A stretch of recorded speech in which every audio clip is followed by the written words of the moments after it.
ketangguhannya Nabi itu salah satunya dibangun karena beliau punya stok kasih sayang yang melimpah dalam jiwanya beliau.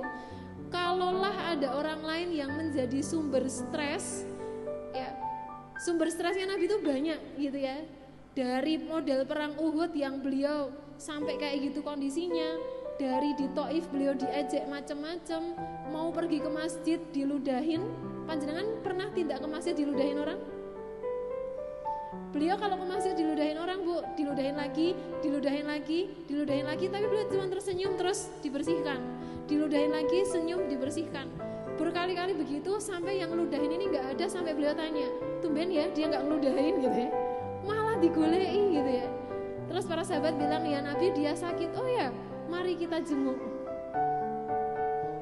Kalau panjenengan kira-kira nih mau ke masjid sampai depan situ ada anak kecil, gitu, emosi kita gimana? Mungkin kita sudah akan tergoncang hanya karena ludah anak kecil yang mungkin akalnya belum sempurna. Itu aja emosi kita sudah, wah, muntup-muntup kalau orang Jawa bilangnya. Gregetannya tuh luar biasa. Kalaulah benar kita seorang muslim yang mencintai nabinya, maka kita adalah orang yang seharusnya paling jago memanajemen emosi. Kalaulah benar iman kita pada Rasulullah itu terus ditumbuhkan seiring waktu, maka orang Islam adalah orang yang paling elegan menyikapi semua tekanan hidup. Karena nabinya aja kayak gini. Syaratnya apa, Bu? Ketangguhannya Nabi itu salah satunya dibangun karena beliau punya stok kasih sayang yang melimpah dalam jiwanya beliau. Kalaulah ada orang lain yang menjadi sumber stres, ya sumber stresnya Nabi itu banyak gitu ya. Dari model perang Uhud yang beliau sampai kayak gitu kondisinya, dari di Taif beliau diejek macam-macam, mau pergi ke masjid diludahin. Panjenengan pernah tidak ke masjid diludahin orang?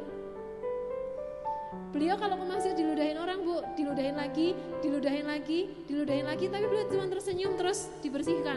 Diludahin lagi, senyum dibersihkan.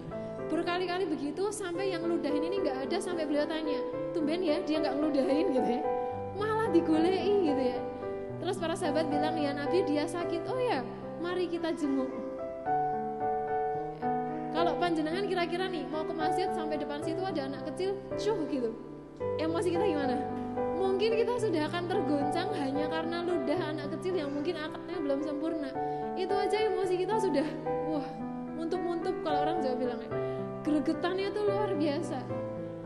Kalaulah benar kita seorang muslim yang mencintai nabinya, maka kita adalah orang yang seharusnya